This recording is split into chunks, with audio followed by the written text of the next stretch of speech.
experience anything like HBCU Day before. So when I attended Withrow back in 1994, there wasn't an HBCU Day that allowed alumni to come in and interact and just talk about what that experience was like. I had to go on the Black College Tour, and that's actually what geared me towards Florida A&M University. So I guess the responsibility that we've taken on as alumni to make sure that students know about the wonderful universities that exist right in our backyard. So here in Ohio, we have two wonderful HBCUs. We have Central State University and also Wilberforce University. So less than an hour from Cincinnati, great choices if you want to matriculate at an HBCU close by.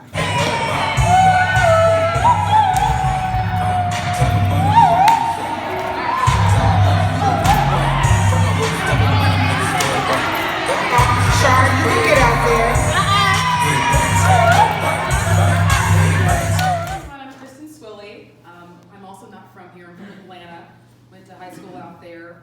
I am the 33rd person in my family to attend FAMU. Wow. A Bachelor of Science in Journalism from there, graduated in 2013, and I'm a reporter at Channel 9. Oh, for real?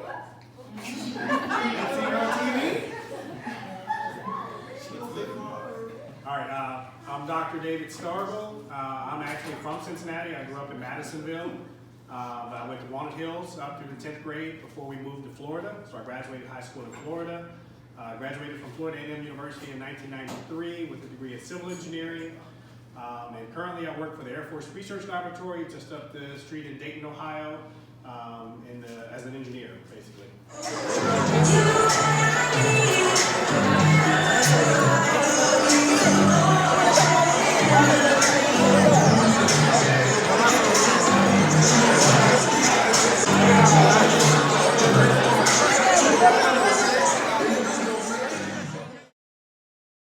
Good afternoon and welcome to HBCU Day. This is the third annual HBCU Day, but actually the first time that we are going virtual with our program and sharing the good news about HBCUs across the nation and across the world. Historically Black colleges and university is actually what the acronym HBCU stands for. And I am Kiafi Ramoyo. I am a proud graduate of Florida A&M University. I graduated from the School of Business and Industry in 2000. That was May 2000 to be exact. I have an undergraduate degree from Florida A&M University, and I also have my master's degree from Florida A&M University. But I hail from Cincinnati, Ohio, which is also known as the Queen City.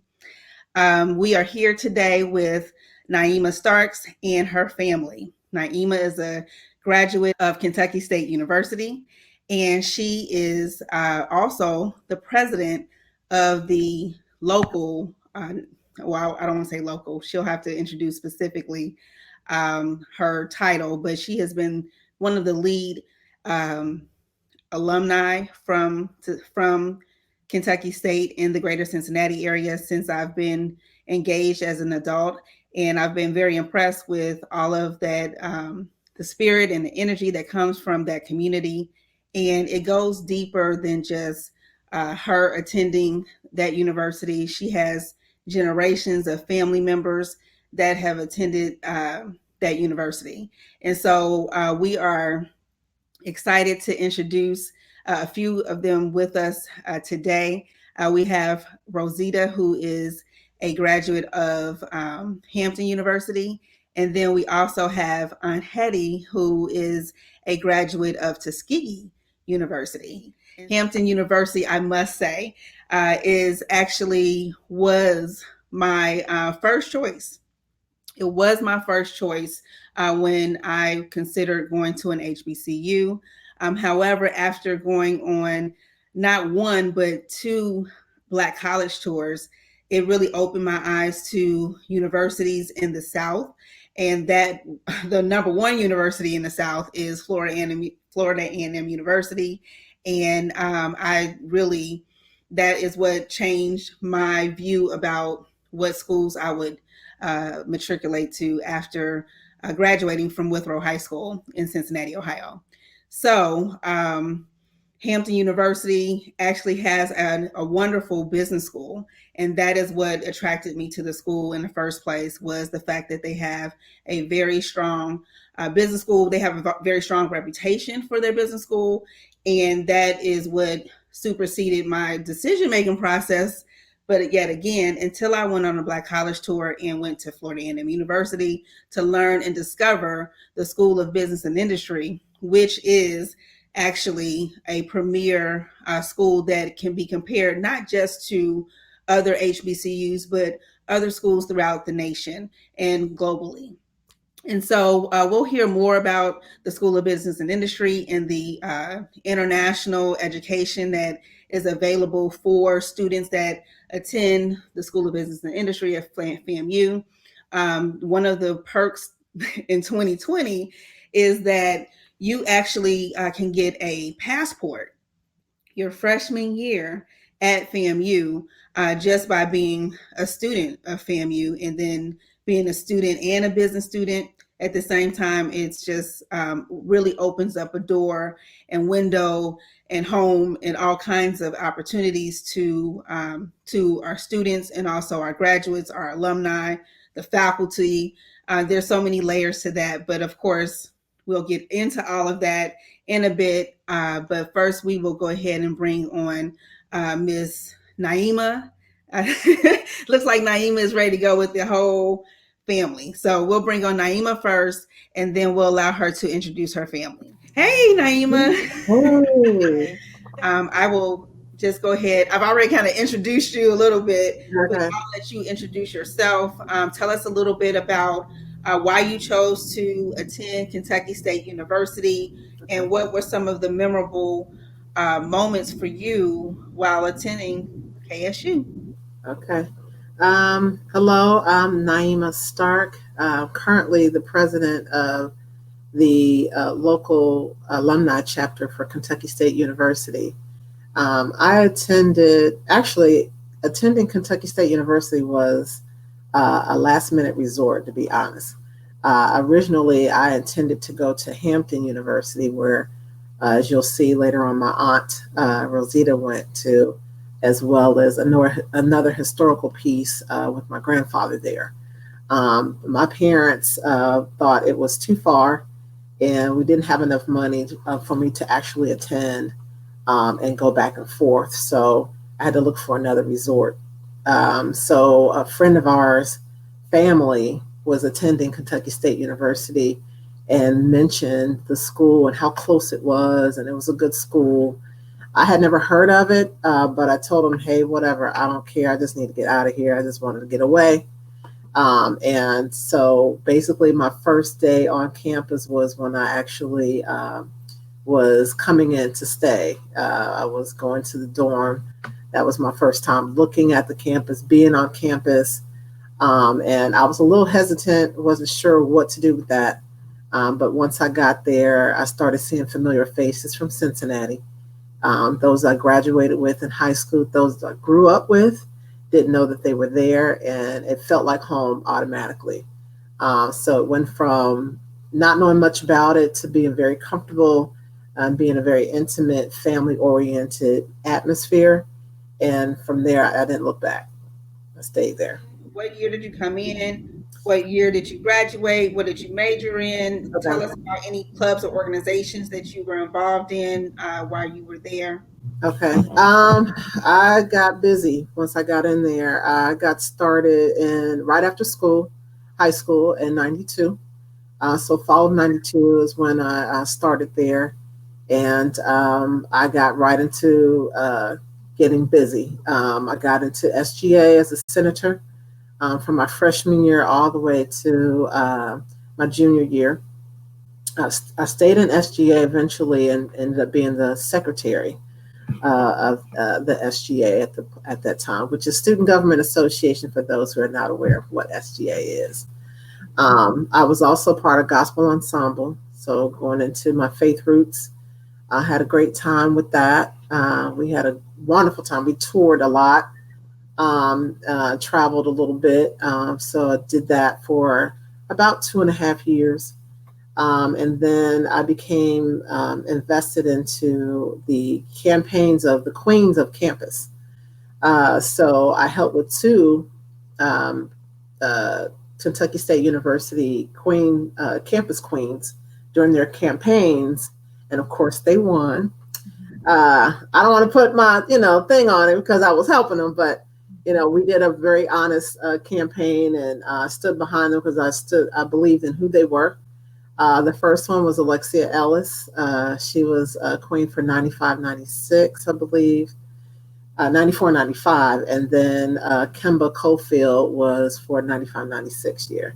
So that was exciting to be a part of that. I was trying to think, what else did I do there?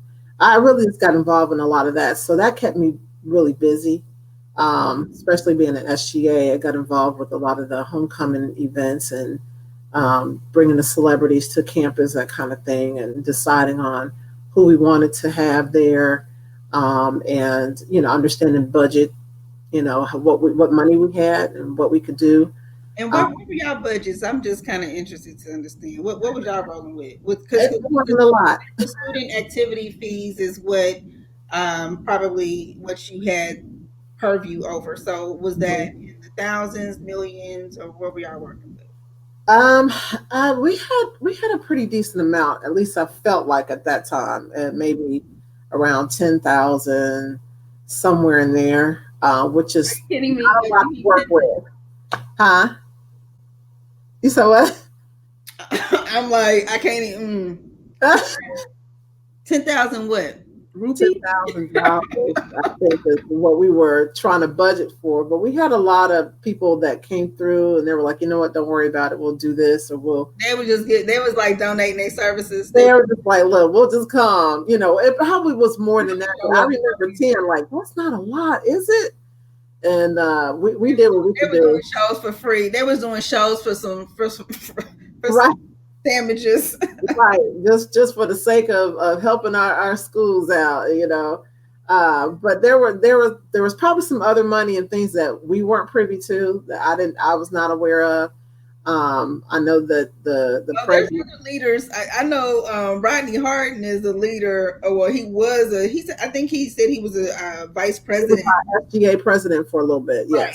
So Yes. I would think. Well, actually, I would think that everything is in proportion to the budgets that you all have. So it's not. I'm not going to completely like go into and start laughing and making jokes about how small that budget is, but it is very small in comparison to other state budgets. And of course, I'm representing FAMU, Yeah. and It's a lot bigger than we are. So you guys have more money, I'm sure. well, do you think Ohio has more money than Florida? I mean, if you just look at states, it's a state university system. Excuse me, Ohio versus Kentucky, Kentucky? or Kentucky versus Florida. They're all proportion to budgets, right? Budget, and also I would probably say mental attitudes of or the health of the mental state. But no, FAMU, we were working with millions of dollars. So Of course you were. I mean, I just don't even. I'm concerned that you all would just be working with $10,000 when we up here at 18 years old managing multi-million-dollar budgets. No, we didn't have multi-million, that I do know. Now the 10,000 may be a little shy, but it wasn't a whole lot. But we did what we needed to do, and we had a lot of favor with a lot of the people who wanted to come and be on a HBCU campus and help out with our activities. And like I said, I don't remember the exact amounts, but I remember it being kind of small, especially now being in later in life, being in the city of Cincinnati and seeing contracts and budgets and construction amounts and stuff like that. Just thinking back to that, I'm like, there's no way we had enough money to really bring about what we did. But we were able to utilize the connections. There was probably a lot of favors being done, and just the love for HBCUs. That's what I really think what took place. We didn't have a whole lot, but we did what we needed to do. We made it happen. What it sounds like is y'all didn't have a whole lot of support in the state legislature, to be quite honest, because it's like I almost feel like I need to put on a COVID mask right now. You know what I'm saying? And there's nobody in the room but me, right now, because other than that, you about to get all kinds of facial expressions coming from me. Or Mm-hmm. maybe I just like have to stroke my throat or something. You know what Yeah. I'm saying? Because like it's really highway robbery that you as somebody who is my peer Mm-hmm. at your height of your collegiate experience was working with a budget of like say $10,000 when Yeah. I'm up here at 2020. the age of 18 years old working with multi-million dollar budgets. Mind you, it's on the low end, but Mm-hmm. if we were to just analyze your budget versus my budget versus FSU's budget, Mm-hmm. which is just over the tracks from FAMU, then you see the disparity. And that Mm-hmm. disparity has existed in 2000 when I graduated. Let's start off in 1994 when I came to Mm-hmm. FAMU. It Yeah. existed in 2000 when I graduated with my master's degree from FAMU, Mm-hmm. and it exists today in 2020, 20 plus years Mm-hmm. after graduating from FAMU. And the disparity that exists is it mirrors everything that we deal with in our nation and um, how everything has been served up to us in 2020. Let's just say that. Oh yeah, absolutely. We had UK not too far from us, and I'm positive they were probably in the multi-million dollar budget for their homecoming celebrations or whatnot. Yeah, they have enough money to clean up their messes, right? They have enough money to win a championship and then clean up the riot afterwards and then have it labeled a party or have it labeled kids just having fun versus if that was in Tallahassee, Florida. The way that Tallahassee, Florida has mitigated any, I guess, drama that could come from people partying too much for a homecoming. They Mm-hmm. now have homecoming for FSU and FAMU the same weekend. So Mm-hmm. every year our football schedules magically align so that the same weekend there's two homecomings going on, and so there's a financial competition for everything. It's about supply and demand. So I'm not sure how much you all pay for, and we're not going to even get into y'all homecoming situation, hotel situation, which is Mm-hmm. a whole cabin situation that we could just completely get distracted on, but we're not because you all have like one or two hotels to choose from to host your homecoming activities or whatever. I don't know. Maybe I have the information wrong, but maybe over the years, maybe you all have another something to pop up. But either way, in Tallahassee, we have an entire city that has Mm-hmm. all hotels available, but we literally got the budget in wanting to charge $250 for one night, or the Red Roof in all of a sudden. And Mm-hmm. if you are an A loft hotel level, then you're like charging $500 a night, And if you go anywhere, like it just don't make no sense that Mm-hmm. we continue to be financially impacted just for homecoming while black, or Right, right. just, but because it's not like in Tallahassee when you have the graduates from FSU and from FAMU in the same room, we're not making the same amount of money out here in this world. Right. There's still and it's not equal. So it's just layers to our story as being graduates of HBCUs. No matter what city or state that you live in, it kind of follows you wherever you go. You know what I'm Mm-hmm. saying? So whatever games you try to play or whatever level you're playing in with your corporate career or your acting career or your basketball career or your sports agent career or your legal career or your chef career or whatever you choose to do in life, Mm-hmm. living while black is just going to follow you. And Mm-hmm. it's going to be, it's just kind of part of the experience that honestly it would be less frightening if more white people had black friends, and they Mm-hmm. just don't have no real black friends. They'd be like, oh no, I know somebody that I work with is black, and then they'll claim them as their friend. But Mhm. no, we just happen to work together, or maybe we on the same floor, or maybe I walk with you past you at the bathroom, but Right. we're not really friends, and you really don't, you know what I'm saying? It's not really reflected in a lot of genuine friendships unless they come from places like me and you come from different backgrounds. Mhm. You're a graduate of Winton Woods, Mhm. right? Yes. Yes. Which is a different community than maybe the communities that I grew up in. And Mhm. so I would also say, just because when we went to different high schools, obviously success leaves clues, and you were probably just as involved at the collegiate level as you Mhm. was at the high school level. So tell me a Mhm. little bit about your high school experience and some of the organizations that you were involved in at the high school level. Uh, while I was at actually it was Forest Park High School. Oh, Forest Park. Okay. They switched it my senior year into Wooden Woods, Okay. which So it's the same school, different name. different name. Well, actually, it was more than just changing the name. It was blending two schools into one. So Witten Woods was actually Forest Park High School and Green Hills High School in one building. So they changed it to Witten Woods because of the district that we're located in. And so while I was there in high school, I was there 89 to 92, and very much involved. I was one that wanted to get in and get my education early so that I could leave school early so that I could work. I had an organization called DECA, and that was a marketing strategy organization that helped with interviewing skills. It helped with a resume building, um, how to respond to interview questions, as well as how to dress for success and things of that nature. So I got involved in that in I want to say my sophomore year through my senior year, and part of the requirement for the class is to work. So I made sure that my classes were aligned so that majority of my classes, heavier classes, would be during the day, and then later on it would be a little bit lighter. And then as I graduated in '92, I was able to leave early.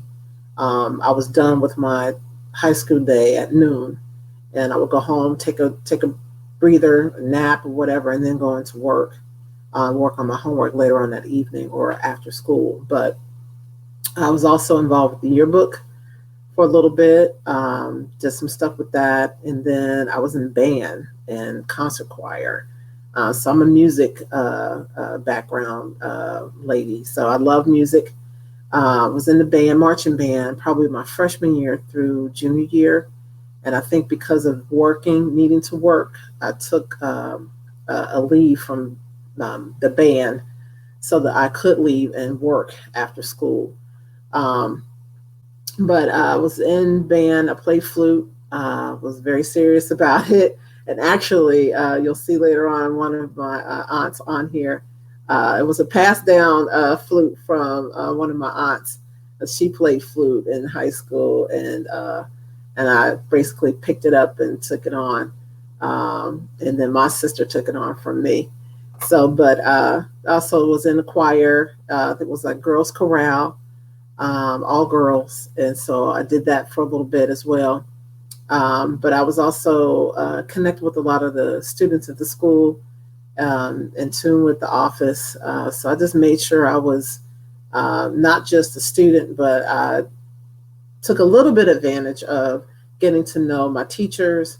I was learning how to do that to relate to, with my classes and talking to the teacher and being up front because I was very quiet, shy growing up.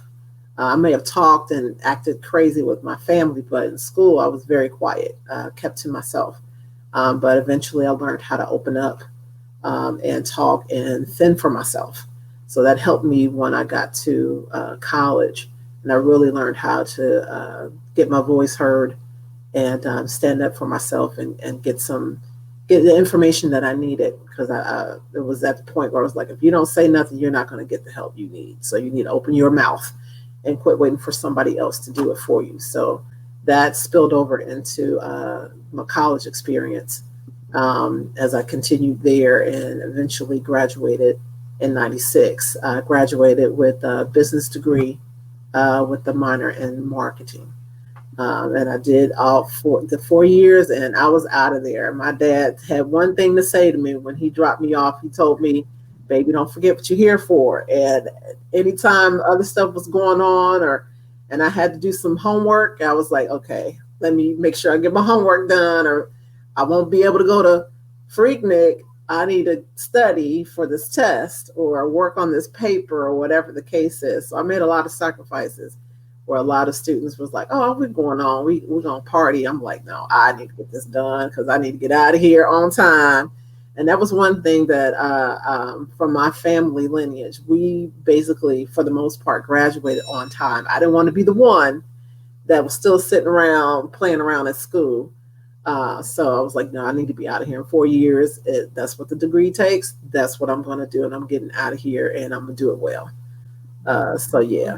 that's really exciting to know that it sounds like you have more of a vocational experience in high school, Mhm. and that is actually something that was introduced to me at Withrow, but they discontinued the vocational experience at Withrow, and so it looks like what you had opportunity to do was more of interning and doing more of hands-on work, apprenticeship type of work at the high school level, Yes. which completely, gives you another mindset as you elevated yourself into going to an HBCU or going to college. I am so excited that we are hosting the HBCU Day.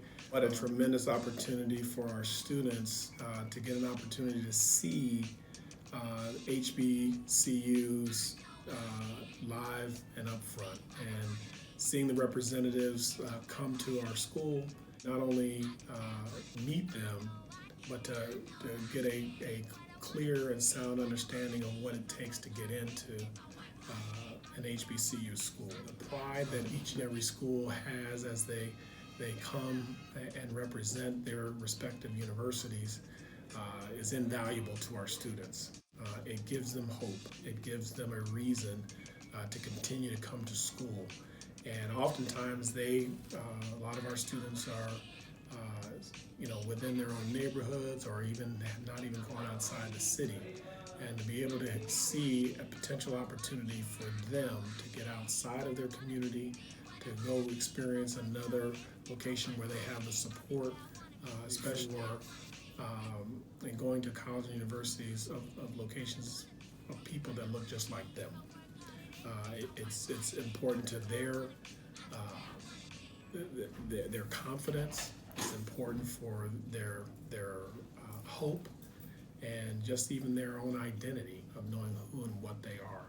It's extremely important that they see that they have opportunity and to demonstrate and put on display their uh, their talents, and also to bring something to these colleges and universities, and to let them know that they have skills, and that they're marketable skills that can add to the traditions that each of the HBCUs brings to this event.